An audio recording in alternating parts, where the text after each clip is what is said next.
¿Steve? Yo fui el primero en verlo. Mirad ahí. Miré hacia el este y vi unas luces viniendo hacia nosotros a toda velocidad. Eran muy brillantes e intensas. Parecían bengalas de magnesio, pero no se parecía a nada que conociera. ¿Qué diablos es eso?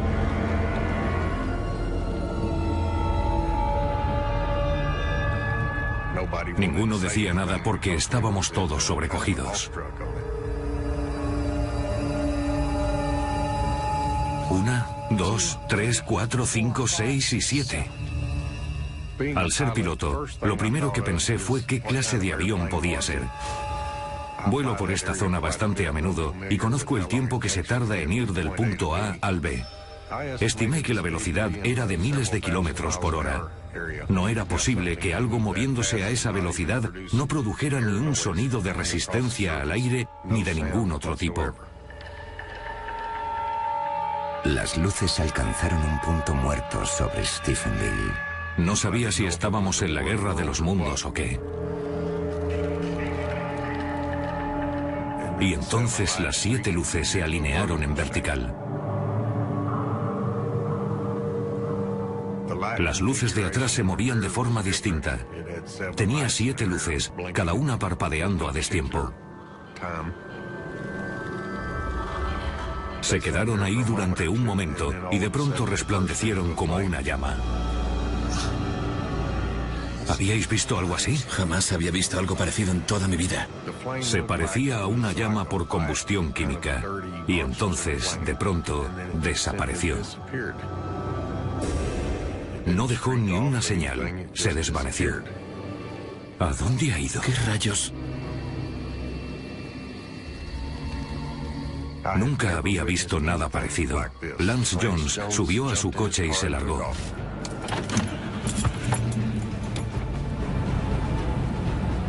Estaba muy asustado. Ni siquiera dijo, adiós, ya nos veremos, ha sido genial, ni nada parecido. Simplemente salió pitando de allí. Mike y yo nos miramos y dijimos, ¿qué diablos ha pasado? No le encontraba ningún sentido. Teníamos que decírselo a alguien, así que nos fuimos a su casa para contarle a su mujer, Claudette, lo que acababa de ocurrir. ¿Claudette? Hola, chicos, llegáis temprano. Había unas luces, estábamos en la hoguera. Las vimos por encima de los árboles. Calmaos. La primera reacción de Claudette fue incredulidad y dijo, está bien, chicos, voy a llamar a Lance. Y le dijimos, adelante, llama a Lance. Él te dirá que es cierto. El por qué Lance tenía más credibilidad que nosotros aún no lo sé.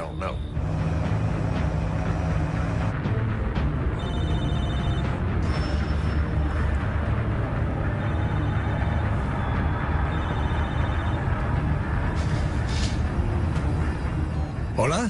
Lance, soy Claudette. Y antes de decir nada más, creo que Lance le dijo, corre, sal afuera, creo que está volviendo. Está bien, vale. Más vale que sea bueno. Esta vez estaba más cerca y a menos altura. Esa cosa estaba demasiado cerca. No era algo que pasase de pronto por el universo, se acercaba a nosotros. Y de pronto aparecieron 2 F-16. Los propulsores a pleno rendimiento con las llamas detrás persiguiendo a esa cosa. Vivimos cerca de 3 bases aéreas distintas y nunca habíamos visto F-16 a esa altura, y mucho menos en plena persecución.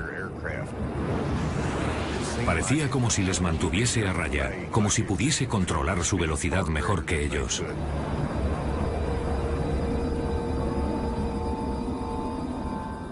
Lo vimos ir hacia el este hasta que desapareció de vista.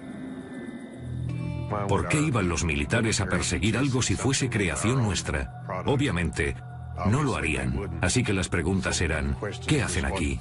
¿Por qué están aquí? ¿Y qué es lo que quieren? ¿Son peligrosos? Tenía muchas preguntas y necesitaba las respuestas. Antes de irme esa noche les dije a Mike y a Claudette, vamos a llegar al fondo de esto, pero tenía prisa por ir a mi casa. Mi primera reacción fue pensar que si era el fin del mundo, quería estar en casa y proteger mi hogar, a mi mujer y estar con mis seres queridos. Trataba de procesar todo lo que habíamos visto esa noche, de encontrarle sentido.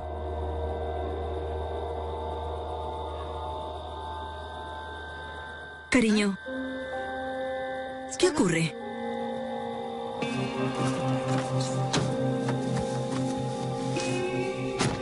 ¿Qué pasa? Hemos visto algo extraño, unas luces muy raras en el cielo. Cosas que nunca he visto antes. Un par de jets han ido tras ellas. Vaya. Mi mujer se dio cuenta de que estaba muy afectado y supo que le estaba diciendo la verdad. ¿Era un ovni? No lo sé. Me rogó que no le contase a nadie lo que había visto. Cariño, escucha. No puedes ir por ahí hablando de ovnis. Lo que hemos visto es real y voy a averiguar lo que era. Pero... No quería que hablase de ello porque pensaba que la gente creería que estábamos locos. Pero los hombres somos así. Tienes que contarlo y hacer lo contrario de lo que te dice tu mujer. Si hubiese estado yo solo, no habría dicho nada. Pero como éramos tres, pensé, necesito hablar de ello. Y esperaba que más gente lo hubiera visto. No dormí ni media hora esa noche. No podía dormir pensando en lo que nos había pasado.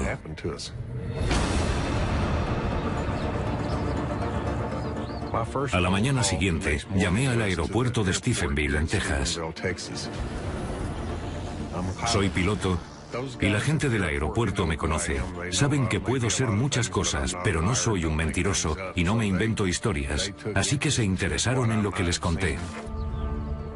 Llamaron a la torre de Fort Worth, que es donde está el radar, para ver si había algo fuera de lo normal por la zona. Intentaron conseguirme respuestas, pero no encontraron nada. Eso me resultó muy extraño. A continuación llamé al periódico para ver si alguien les había llamado o había visto algo. Cuando le conté a la periodista lo que vi, era la primera vez que ella escuchaba algo así. Creyó que mi historia era creíble y decidió publicarlo. La respuesta supera todas las expectativas de Steve. Mucha más gente había visto lo mismo. Pero a la mayoría de la gente no le gusta toda la atención mediática. No querían que mencionasen sus nombres. Hablé con muchos para que lo hicieran público, ya que yo lo estaba haciendo, y les pedí apoyo. Y uno de ellos se animó.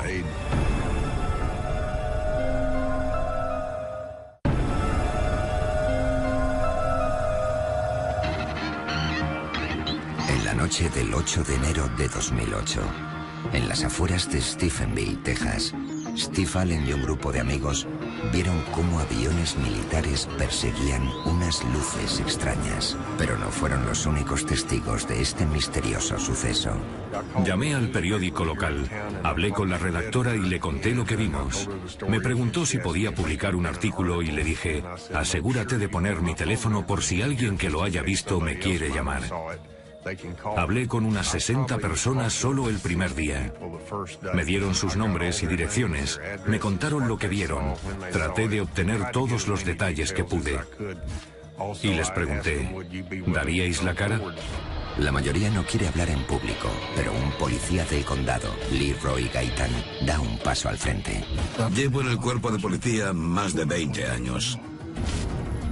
Soy agente y soy elegido por los votantes. Mi credibilidad podría estar en juego.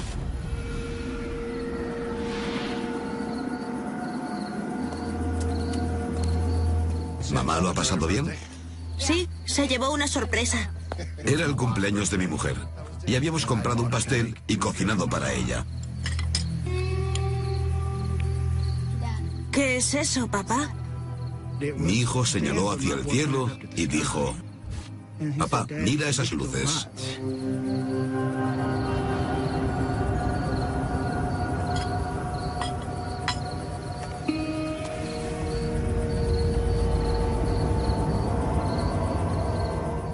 Cogí mis prismáticos para intentar verlo más de cerca, y lo único que conseguí ver fueron unas luces brillantes y azuladas, como fluorescentes. Durante ese rato, yo trataba de observarlas de cerca, y mi hijo, que tiene 10 años, no paraba de hacerme preguntas. Papá, ¿es un platillo volante? ¿Qué es? No.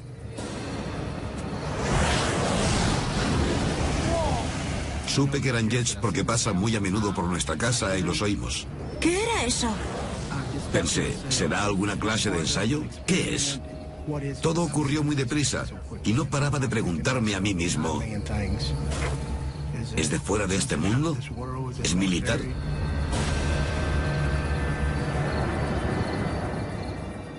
El periódico local investiga la historia y contacta con las fuerzas aéreas americanas. Informaron de que no tenían ningún avión en la zona y que no ocurría nada. Eso me alarmó, porque sé identificar un F-16 cuando lo veo. Enseguida negaron que hubiera aviones militares aquella noche, y yo sabía que por lo menos había 2, porque los había visto.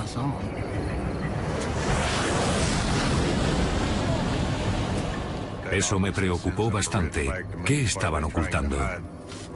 Para Steve Allen, la negativa hizo aumentar su determinación.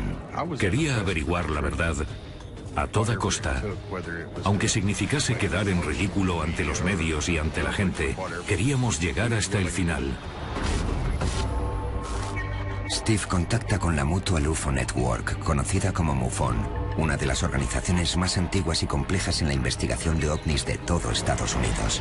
Ellos envían a Stephenville al director de investigaciones, Robert Powell, para investigar el caso. Lo primero que tratamos de determinar fue, ¿podría ser un avión? ¿Alguien volando con las luces puestas? ¿Podría ser una estrella? No estamos hablando de hombrecillos verdes y grises. Hablamos de un suceso, un objeto volador no identificado que nadie podía reconocer. Y como científico, debes investigarlo. Solo en unos días, la investigación da con 17 testigos que corroboran la versión de Steve Allen.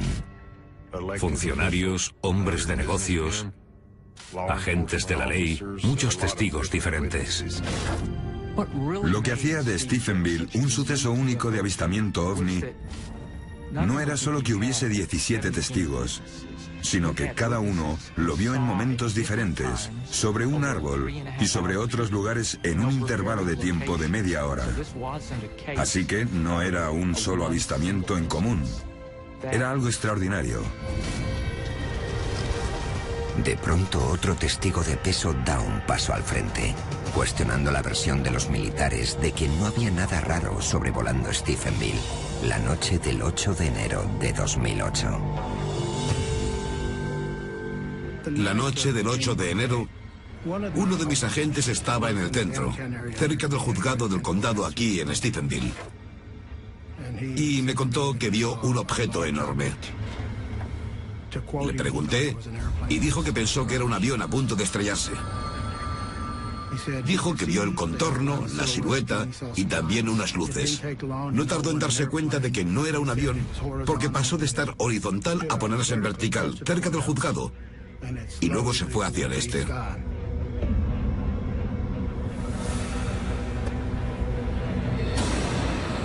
Apuntó su radar hacia esa dirección. No iba muy rápido, a unos 30 kilómetros por hora.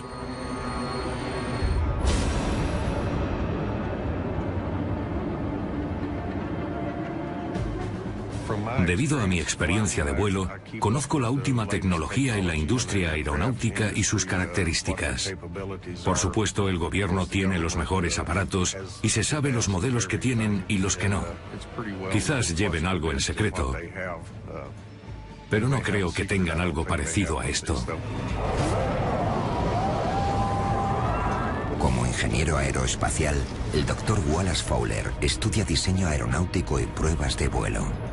En el pasado he obtenido autorizaciones y se me permite hablar de ciertas cosas que sabía en aquella época. Pero estoy seguro de que los militares hacen cosas sobre las que no nos van a hablar nunca. El SR-71, por ejemplo, fue ocultado durante años. El F-117 también se ocultó y hubo extraños avistamientos de este peculiar aparato en el desierto de Nevada. Seguramente por su apariencia pensarían que se trataba de una nave alienígena. Sabía que era algo que nunca antes se había visto. No tienes que ser piloto. Un niño de primaria te habría descrito lo que vio con bastante precisión. Docenas de habitantes de un norteño pueblo de Texas afirman haber visto un ovni y está teniendo repercusión internacional. Cada vez más y más testigos salen a la luz pública. Tenemos a unas 100 personas aproximadamente que han visto algo relacionado con este ovni. Hubo muchos testigos creíbles y avistamientos, y todos en la misma zona. El gran número de testigos desata la histeria mediática. Numerosos testigos afirman haber visto en el cielo lo que parecía ser un grupo de luces misteriosas en Stephenville. Y bajo la mirada de los medios, el ejército revela nueva información. Finalmente, los militares dieron a conocer un informe en el que se decía que efectivamente tenían 10 F-16 en la zona.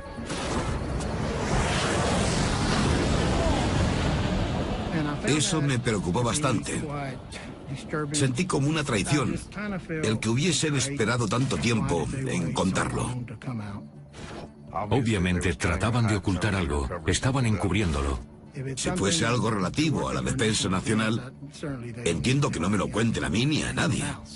Solo tendrían que haber dicho, es un aparato nuestro, ya está, y no se hable más.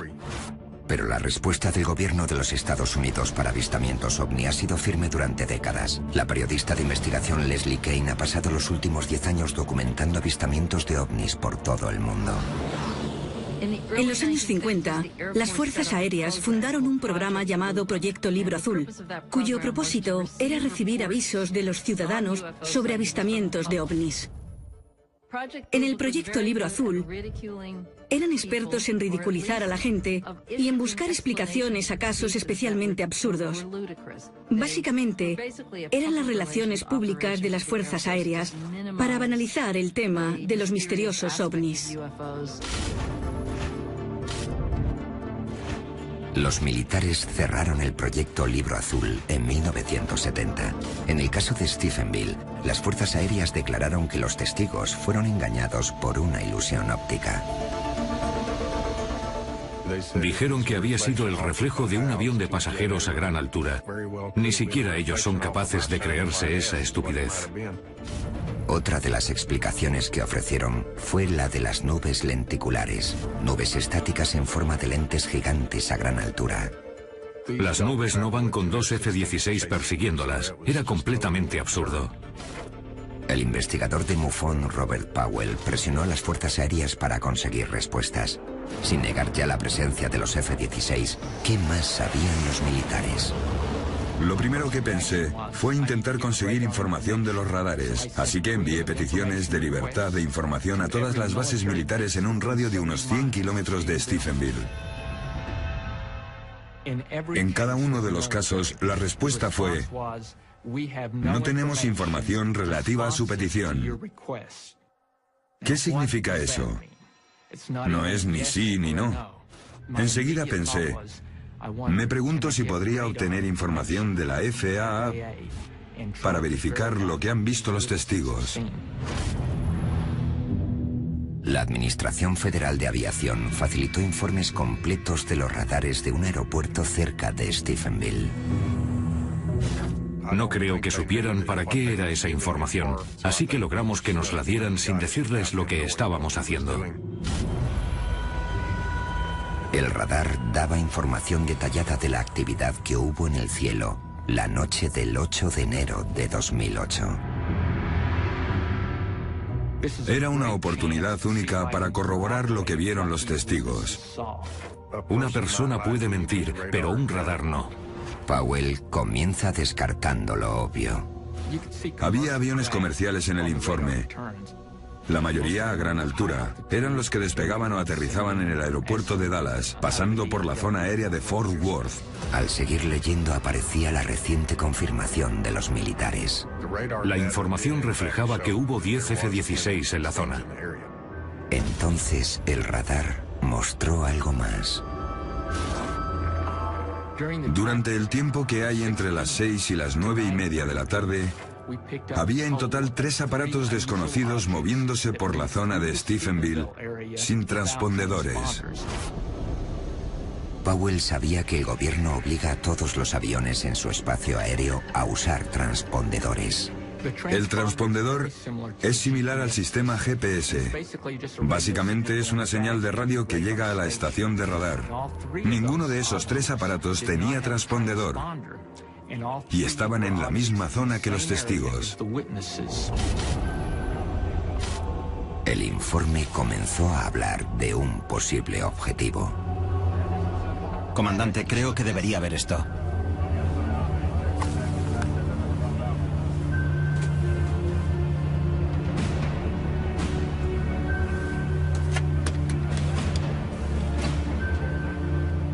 Tenemos un avión sin identificar acercándose a la zona de exclusión aérea P4 de Crawford, Texas. Un avión sin transpondedor se dirige a una de las zonas prohibidas de vuelo más vigiladas de todo Estados Unidos. Uno de los aparatos que vimos en el radar iba directo al rancho Crawford. Viajaba en línea recta. El radar lo localizó hasta en 140 puntos. El rancho Crawford es el equivalente en esta zona a la Casa Blanca. Y hogar del presidente de los Estados Unidos, George W. Bush.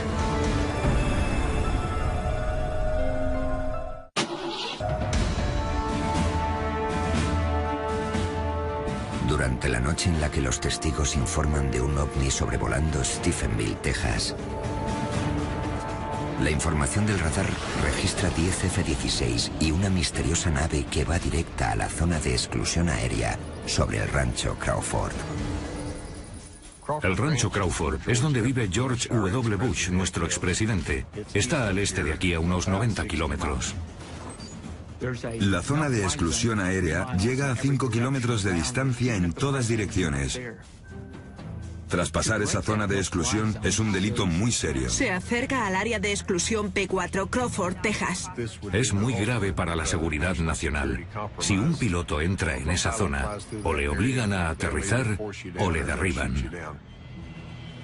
La nave se dirigía a la versión tejana de la Casa Blanca y había 10 F-16 a unos 40 o 60 kilómetros de distancia de esa nave. Y en el radar se ve que ninguno de los F-16 reacciona y la nave desciende. Se desplaza en línea recta a mucha velocidad y en un par de segundos desaparece. Si los F-16 no perseguían a la extraña nave, ¿estaban las Fuerzas Armadas escoltando a un avión que era secreto militar? ¿Por qué lo iban a sacar en una zona tan poblada?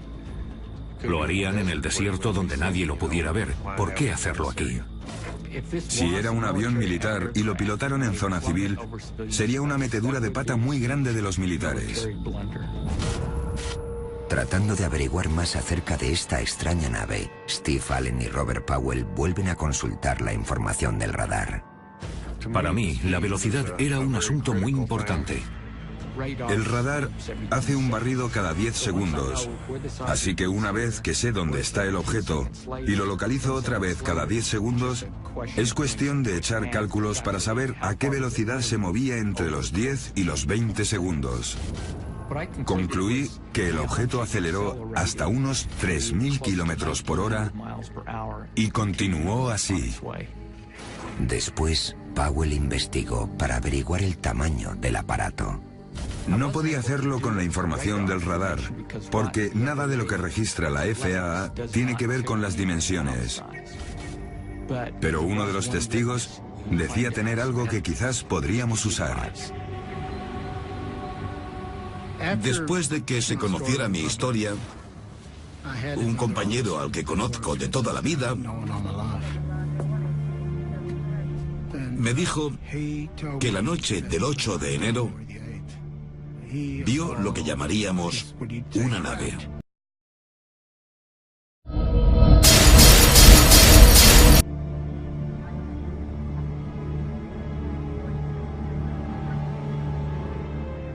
Dijo que flotaba cerca del suelo y que era muy larga y muy fina y que tenía en el centro como una burbuja. Dijo que era enorme.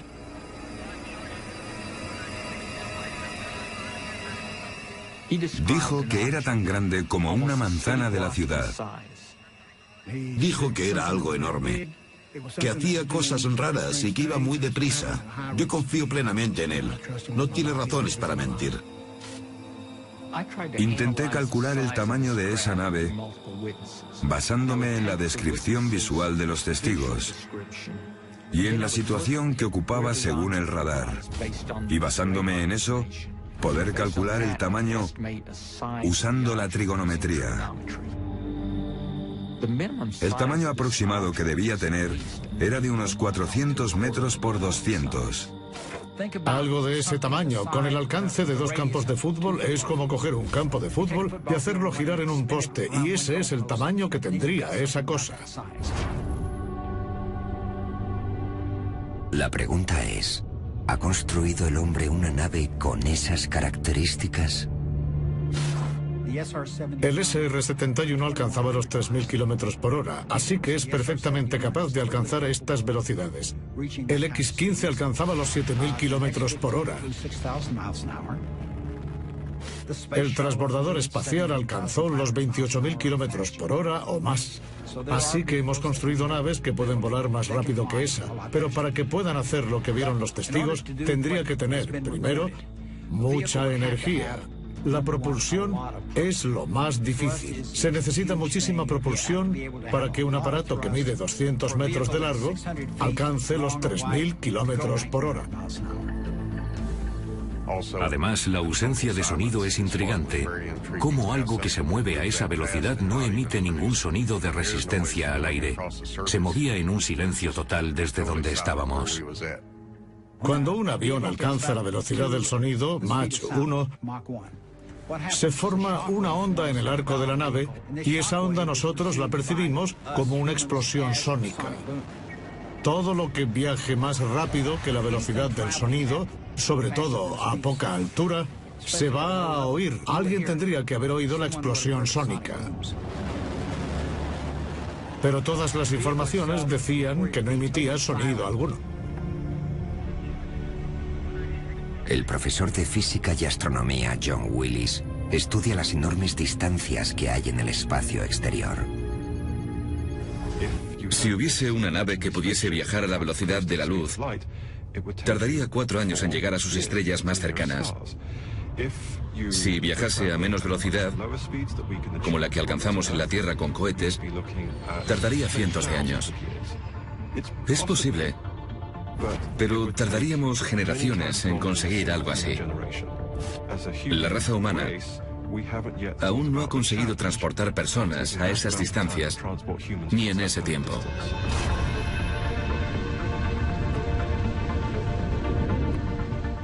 Podemos hacer estimaciones sobre cuántos planetas podrían albergar vida, pero saber cuándo vamos a poder establecer contacto con una civilización alienígena es algo sobre lo que no se quiere especular.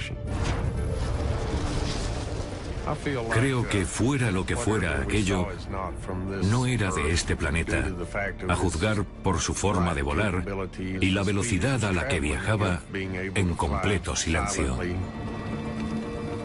Lo desconocido es muy intrigante y te deja sin respuestas.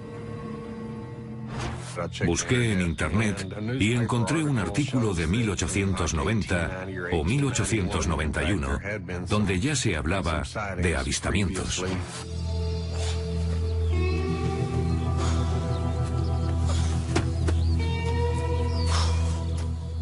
Había un señor en la prensadora de algodón que había visto un objeto volador extraño.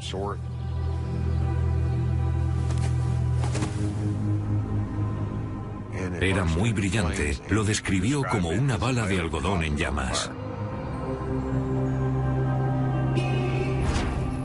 He visto algodón ardiendo y tiene el mismo color que lo que vimos, así que se parece bastante en lo referente al color de la llama. Eso me dice que ha habido muchos avistamientos por la zona. Ese no fue el único. Sea lo que sea, parece que aparece y desaparece en esta zona. 2 semanas después del avistamiento, el agente Gaitan responde a un aviso en Stephenville. Era tarde. Serían las 3 de la mañana cuando escuché un aviso de alarma por radio.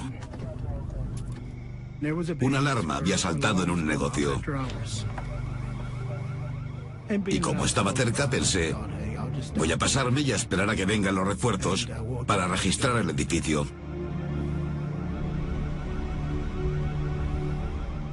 Algo llamó mi atención en el cielo. Los colores pasaban del rojo al azul y quizá al verde. Esta vez Gaitan intenta obtener pruebas irrefutables del ovni. Estas cámaras no sirven para captar el cielo, sino para coches y matrículas. Pude enfocarla hacia esa cosa y comencé a grabar. Podía verlo a través del monitor de mi coche. Y era una esfera enorme que parecía flotar. No como la típica estrella, mucho más grande. Se movía de este a oeste lentamente y no sabía lo que era. Parecía como si palpitara. Parecía como si estuviese hueca. Me quedé ahí grabándola durante 15 o 20 minutos.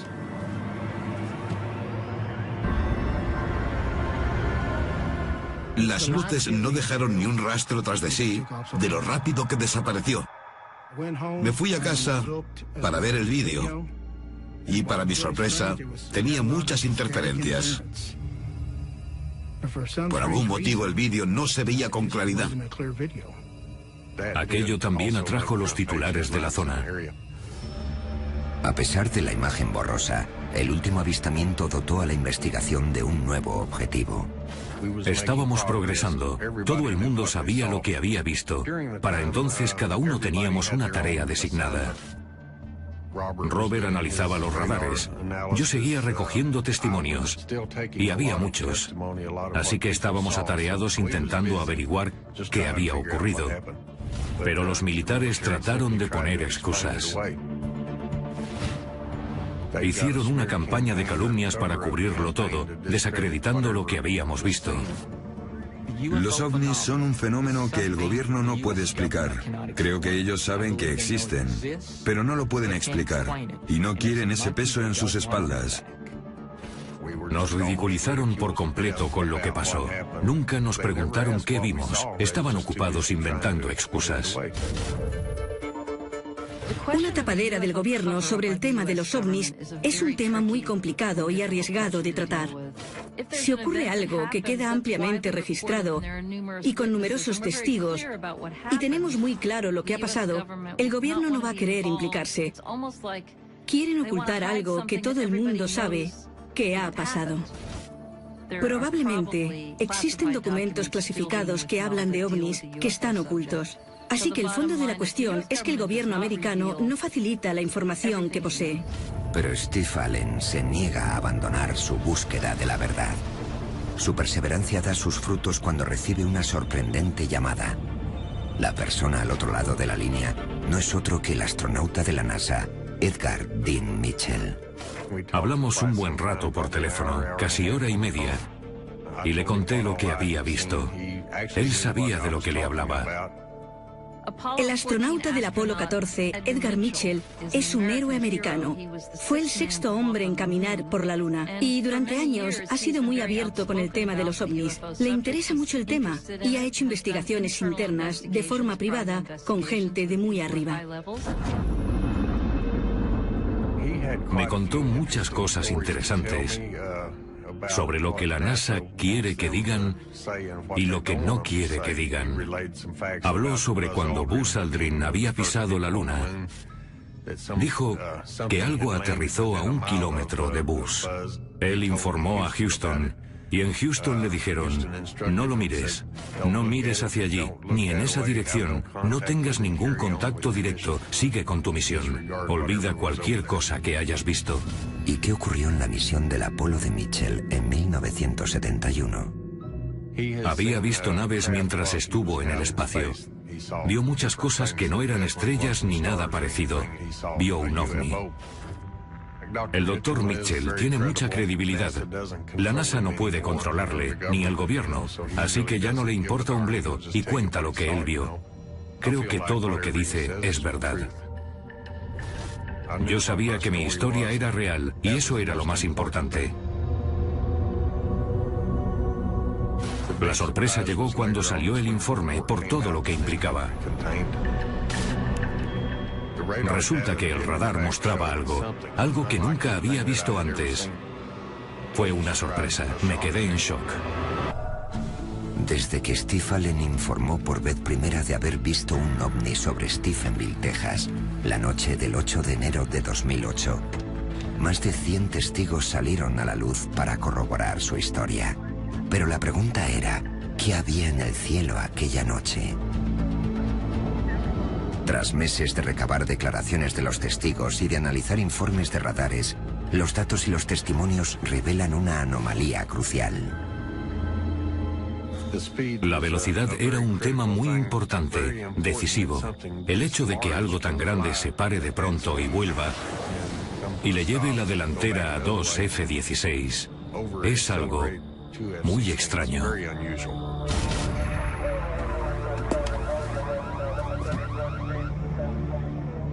El objeto, fuese lo que fuese, pasó de estar parado a ir a 3.000 kilómetros por hora tan solo en 2 segundos. Algo que vaya a esa velocidad y se pare por completo como si nada, necesitaría mucha fuerza G. El concepto de fuerza G proviene de la ley de la gravedad de Newton, una ley que no se puede romper, al menos en la Tierra. La fuerza G es básicamente una medida de aceleración. Si estás en un avión que baja, pon que crea una fuerza de 2G. En ese punto la fuerza que te empuja desde abajo es de 2 veces tu peso. Si es 3G, es 3 veces tu peso. En los F-16, por ejemplo, pueden aguantar hasta 9G con facilidad. Normalmente, al llegar a 10G, se desmayan. La sangre ya no te llega a la cabeza y ya no puedes controlar el avión. No existe nada que midiendo 200 metros pueda planear, acelerar a 3.000 kilómetros por hora en 2 segundos y de pronto pararse. No conocemos aparatos que puedan hacer eso. Si haces los cálculos, tendría que aguantar un impacto de gravedad de 43G. En 2 segundos morirían todos. Mi conclusión al terminar la investigación en Stephenville fue que fuera lo que fuera ese objeto, no fue creado por las fuerzas aéreas. Eso no significa que fuese un objeto extraterrestre. No se puede probar que lo que pasó en Stephenville fuera extraterrestre. Aún así, puedo asegurar que no era nada que se hubiese fabricado en la Tierra. Cuando salió el informe me sentí satisfecho. Contaba exactamente lo que habíamos visto. Mira eso. La localización exacta, la misma hora, todo estaba ahí. Yo sabía que había visto algo extraño, pero había gente que no nos creía. Y me sentí respaldado al ver que había evidencias. Corroboramos la investigación con 3 controladores de tráfico aéreo de la FAA. Les preguntamos, por favor, mirad este informe, ¿encontráis algún error en el informe? Y ninguno encontró ni un solo fallo. Al final el informe de Powell resultó ser demasiado bueno. Siguiendo un consejo de las fuerzas aéreas, la FAA endureció la normativa para acceder a la información de los radares. Después del informe Stephenville, cuando volví a solicitar información de los radares a la FAA, amparándome en la ley por la libertad de la información, se negaron a dármela alegando que podría ser una amenaza para la seguridad del espacio aéreo que yo tuviera esa información. Puede que fuese una imprudencia enviarnos toda esa información, y seguramente lo fue, pero respaldó lo que vimos. No creo que vayan a cometer ese error 2 veces. Por su parte, los militares siguieron negando que hubiera algún objeto sobrevolando el espacio aéreo de Stephenville. Entonces, el 23 de octubre de 2008, Más de 9 meses después del primer avistamiento ovni, una multitud de aficionados llenaba las gradas del campo de fútbol del instituto.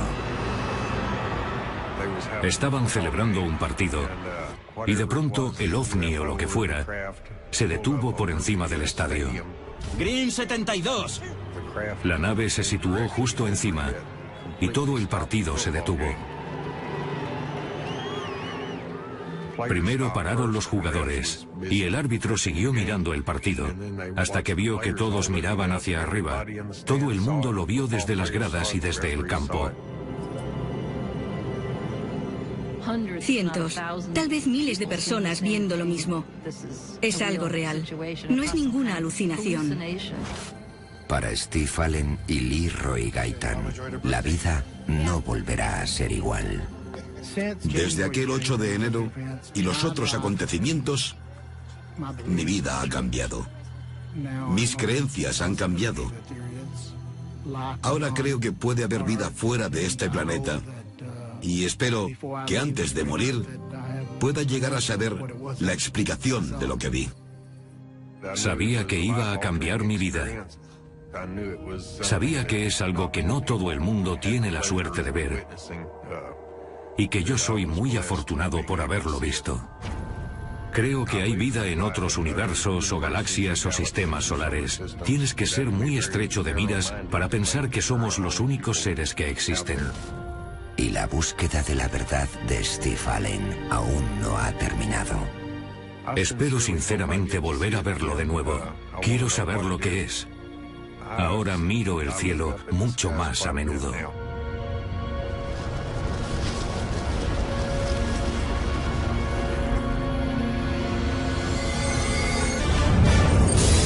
Esto es Teorías de la Conspiración.